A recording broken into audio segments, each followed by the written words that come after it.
Esther, c'est le nom de l'intelligence artificielle qui est en quelque sorte le héros de ce livre, ou disons un des personnages principaux.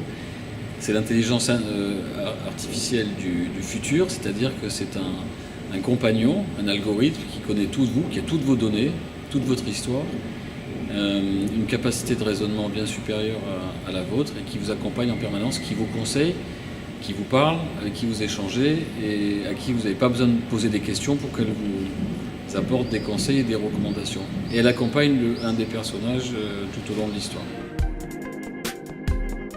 Le portefeuille de mission, c'est que aujourd'hui, dans beaucoup de métiers, il y a une pénurie de main-d'œuvre, de gens extrêmement formés et le rapport de force est inversé. C'est-à-dire que tous ces gens très diplômés, très formés, notamment en nouvelles technologies, sont trop peu nombreux par rapport aux besoins du marché. Et donc ils ne sont plus en demande d'un contrat de salariés comme on l'a connu nous, notre génération. Ce qu'ils veulent, c'est pouvoir faire une mission dans une entreprise qui les intéresse, puis passer à une autre, puis passer encore à une autre. Et donc, dans ma vision de l'avenir des relations entre les employeurs et des collaborateurs, il n'y a plus ce contrat de travail très rigide, il y a un contrat très souple qui permet de faire une mission, puis passer à une autre, et puis donc changer de lieu et d'environnement.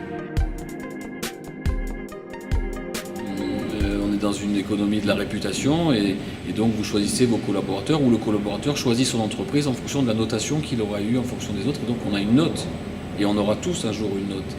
Et c'est en fonction de ce rating, de cette note qu'on fait notre choix d'une entreprise ou d'un collaborateur. IQV, c'est que le PIB, le produit intérieur brut, c'est la donnée qui mesure le niveau de richesse d'un pays, et l'IQV, c'est l'indice de qualité de la vie, parce qu'il faudra faire évoluer ce PIB en prenant en compte des critères environnementaux, des critères de bonheur, et pas uniquement des critères objectifs de richesse matérielle.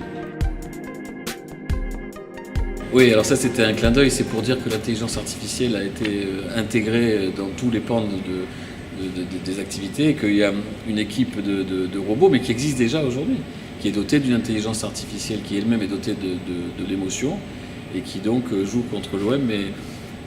Donc ce sont en l'occurrence des Japanese, je ne sais plus comment s'appelle l'équipe, et enfin l'OM n'a jamais réussi à gagner contre eux, hein, voilà, malgré l'équipe extraordinaire de l'OM en 2040 dont je parle un instant dans ce livre. Voilà.